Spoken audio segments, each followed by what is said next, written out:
A fully associative cache has a tag comparator for each cache line. So the tag field of every cache line in a fully associative cache is compared with the tag field of the incoming address. Since all cache lines are searched, a particular memory location can be held in any cache line, which eliminates the problems of address conflicts causing conflict misses. The cache line shown here can hold 4 different forward blocks, regardless of their address. The example from the end of the previous segment required a cache that could hold 2 3-word blocks, one for the instructions in the loop and one for the data words. This fully associative cache would use 2 of its cache lines to perform that task and achieve 100% hit ratio regardless of the addresses of the instruction and data blocks. Fully associative caches are very flexible and have high hit ratios for most applications. Their only downside is cost. The inclusion of a tag comparator for each cache line to implement the parallel search for a tag match adds substantially to the amount of circuitry required when there are many cache lines.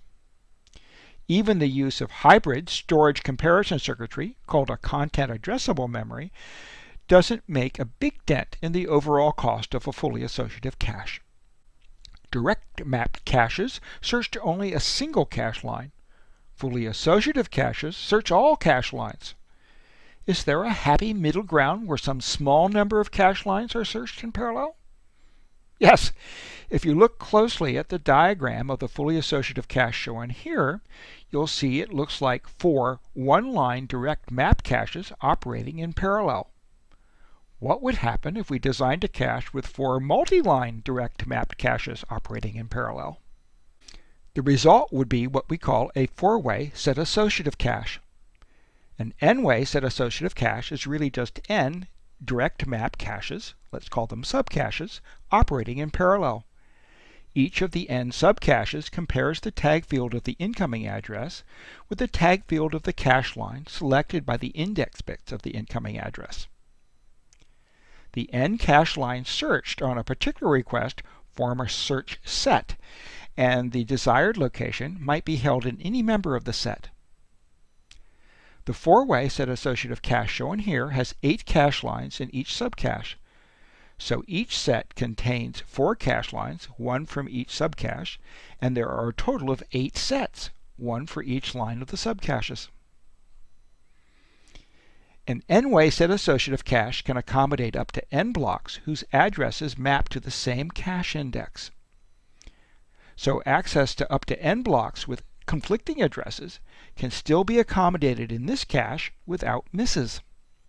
This is a big improvement over a direct map cache where an address conflict will cause the current resident of a cache line to be evicted in favor of the new request. And an n-way set associative cache can have a very large number of cache lines, but still only have to pay the cost of n tag comparators. This is a big improvement over a fully associative cache, where a large number of cache lines would require a large number of comparators. So, n-way set associative caches are a good compromise between a conflict-prone direct map cache and the flexible but very expensive fully associative cache. Here's a slightly more detailed diagram, in this case of a 3-way 8-set cache. Note that there's no constraint that the number of ways be a power of 2, since we aren't using any address bits to select a particular way. This means the cache designer can fine-tune the cache capacity to fit her space budget. Just to review the terminology, the n cache lines that will be searched for a particular cache index are called a set, and each of the n subcaches is called a way. The hit logic in each way operates in parallel with the logic in other ways. Is it possible for a particular address to be matched by more than one way? That possibility isn't ruled out by the hardware, but the set associative cache is managed so that doesn't happen. Assuming we write the data fetched from DRAM during a cache miss into a single subcache, we'll talk about how to choose that way in a minute, there's no possibility that more than one subcache will ever match an incoming address. How many ways do we need? We'd like enough ways to avoid the cache line conflicts we experienced with the direct map cache. Looking at the graph we saw earlier of memory accesses versus time, we see that in any time interval there are only so many potential address conflicts that we need to worry about. The mapping from addresses to cache lines is designed to avoid conflicts between neighboring locations, so we only need to worry about conflicts between the different regions: code, stack, and data. In the example shown here, there are 3 such regions, maybe 4 if you need 2 data regions to support copying from one data region to another. If the time interval is particularly large, we might need double that number to avoid conflicts between accesses early in the time interval and accesses late in the time interval. The point is that a small number of ways should be sufficient to avoid most cache line conflicts in the cache. As with block size, it's possible to have too much of a good thing. There's an optimum number of ways that minimizes the average memory access time. Beyond that point, the additional circuitry needed to combine the hit signals from a large number of ways will start to have a significant propagation delay of its own, adding directly to the cache hit time and the average memory access time. More to the point, the chart on the left shows that there's little additional impact on the miss ratio beyond 4 to 8 ways. For most programs, an 8-way set associative cache with a large number of sets will perform on a par with the much more expensive fully associative cache of equivalent capacity. There's one final issue to resolve with set associative and fully associative caches. When there's a cache miss, which cache line should be chosen to hold the data that will be fetched from main memory? That's not an issue with direct map caches, since each data block can only be held in one particular cache line determined by its address. But in n-way set associative caches, there are n possible cache lines to choose from, one in each of the ways. And in a fully associative cache, any of the cache lines could be chosen. So, how to choose? Our goal is to choose to replace the contents of the cache line, which will minimize the impact on the hit ratio in the future. The optimal choice is to replace the block that is accessed furthest in the future, or perhaps is never accessed again. But that requires knowing the future. Here's an idea. Let's predict future accesses by looking at recent accesses and applying the principle of locality. If a block has not been recently accessed, it's less likely to be accessed in the near future.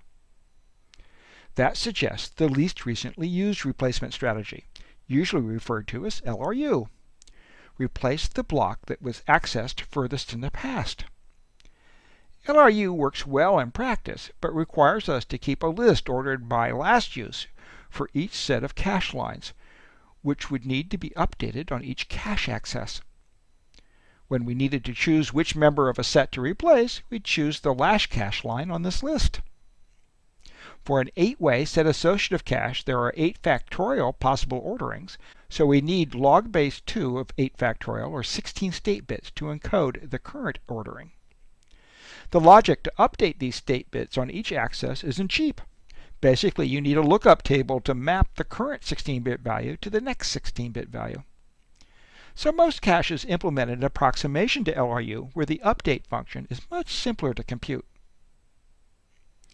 There are other possible replacement policies.